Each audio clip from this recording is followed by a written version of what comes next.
बेटा हमारे पास एग्जाम्पल है 1, पेज नंबर 87, चैप्टर कर रहे हैं ट्राइंगल 9th क्लास का। ठीक है, ट्राइंगल दोनों 9 10 दोनों में है। अब 10th क्लास के ट्राइंगल के अंदर कुछ और है थोड़ी सी बातें, ठीक है, और इसका भी यूज वहां देखने को आपको मिलेगा, तो इसको अच्छे से कर लेना प्लीज। आज तक मैंने किसी चैप्टर में ऐसी बात बोली आपको नहीं। लाइंस एंड एंगल्स की कुछ प्रॉब्लम आपने को कुछ प्रैक्टिस करवाई थी इस चैप्टर से पहले, तो इसका मतलब वो बहुत ज़्यादा इंपॉर्टेंट है ऑब्वियसली। ठीक है, और ये भी इंपॉर्टेंट है क्योंकि 10th क्लास के अंदर ये वाला चैप्टर और सर्कल दोनों रिपीट होने वाले हैं। बाकी वो बहुत ज़्यादा कोई लेना देना नहीं है, जैसे पॉलिनोमियल भी थोड़ा सा रिपीट होता है, तो इसका थोड़ा सा ध्यान रखना। और बहुत ईजी चैप्टर है ये बच्चे, पिछले बैच के जो नालायक बच्चे थे वो भी कहते हैं सर मज़ा आ गया था, क्योंकि इसके बाद एक अंकल दो अंकल और आते हैं ना, क्वाड्रिलेटरल और सर्कल, तो उससे ज़्यादा ईजी है, बहुत ज़्यादा ईजी है। अच्छा, ट्राइंगल क्या कहता है हम लोगों को, क्वेश्चन क्या कहता है, ये डायग्राम दे रखे गिवन।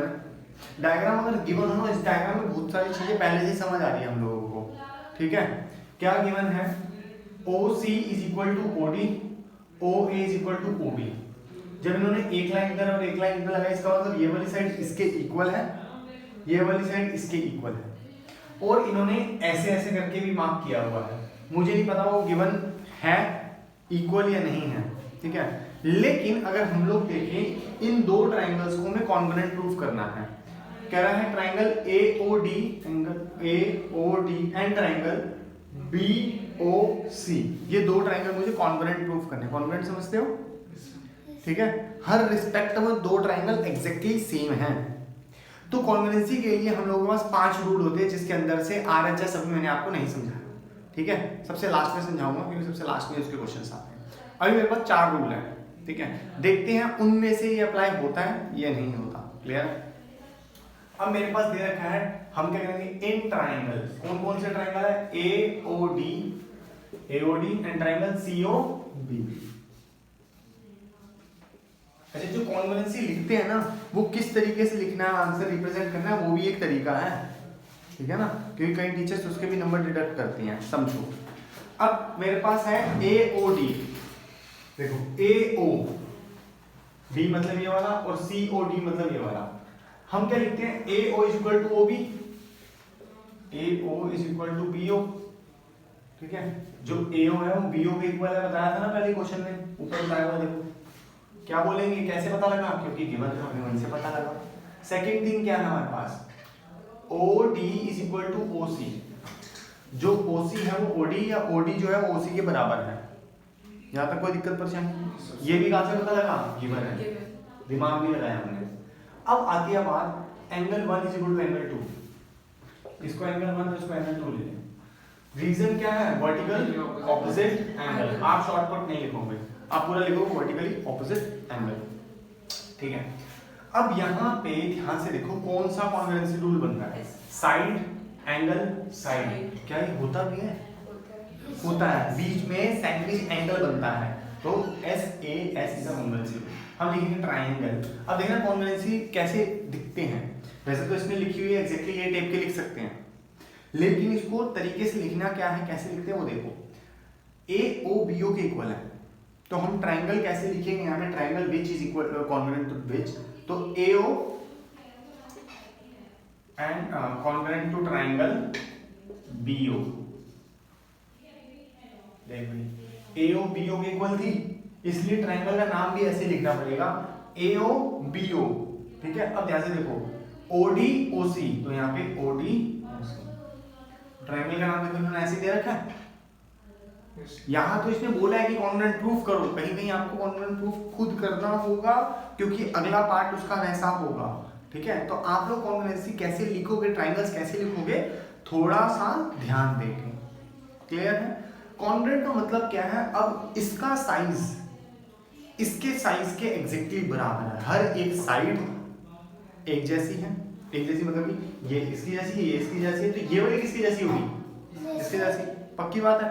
देखो लिख लेते हैं, जरूरत पड़े तो ठीक है, नहीं पड़े तो जयराम जी की। देखो AD is equal to CB, क्यों, CP CT, फुल फॉर्म कौन बताएगा, कॉन्ग्रुएंट पार्ट। अच्छा, corresponding part of the congruent triangle. ठीक है, हाँ, तो इसका मतलब क्या है, जो बचे हुए पार्ट्स रह गए थे कॉन्ग्रुएंट ट्राइंगल्स के, वो भी इक्वल होंगे। अच्छा, एक और बात, क्या इस एंगल 3 को मैं इस एंगल 4 के साथ इक्वल मान सकता हूँ? Yes, sir.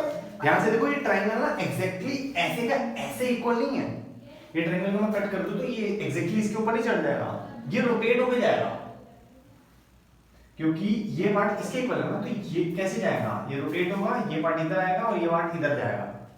अगर एक दूसरे के ऊपर ओवरकम करवाना हो तो कैसे जाएगा, समझ रहे हो? तो ये पार्ट ऐसे जाएगा, तो इसका मतलब ये वाला एंगल इसके बराबर होगा। तो क्या मैं लिख सकता हूँ एंगल 3 एंगल 4? किस लिए? CP CT। मैं जो चाहूँ वो मुंह मान सकता हूँ उसके अंदर। मैं एंगल 5 एंगल 6 में लिख सकता हूँ। सर इसे ऑल्टरनेट इंटीग्रल एंगल से भी कह सकते हैं ना? क्या बात कर दी तूने बेटा, ऑल्टरनेट इंटीरियर एंगल से मैं लिख देता। उसके लिए किसने बताया दोनों पैरेलल है? किसी ने बताया ट्रांसवर्सल है? नहीं ना। तेरी बात को मैं कंसीडर करूंगा क्योंकि आंसर इसी से निकलना है। ध्यान से देखो, क्वेश्चन ने मेरे को बोला है AD is parallel to BC।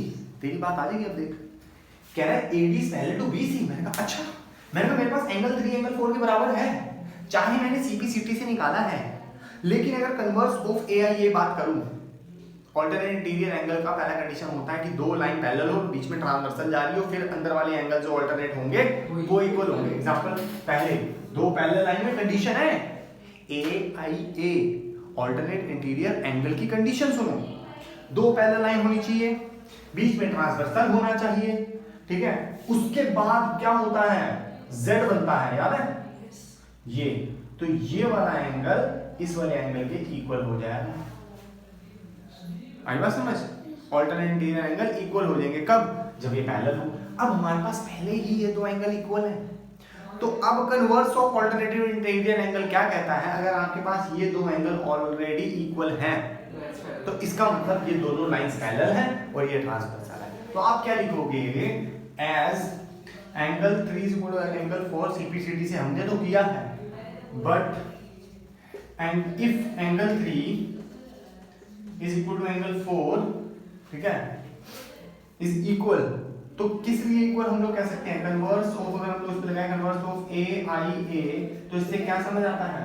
that AD is parallel to CA। आई बात समझ?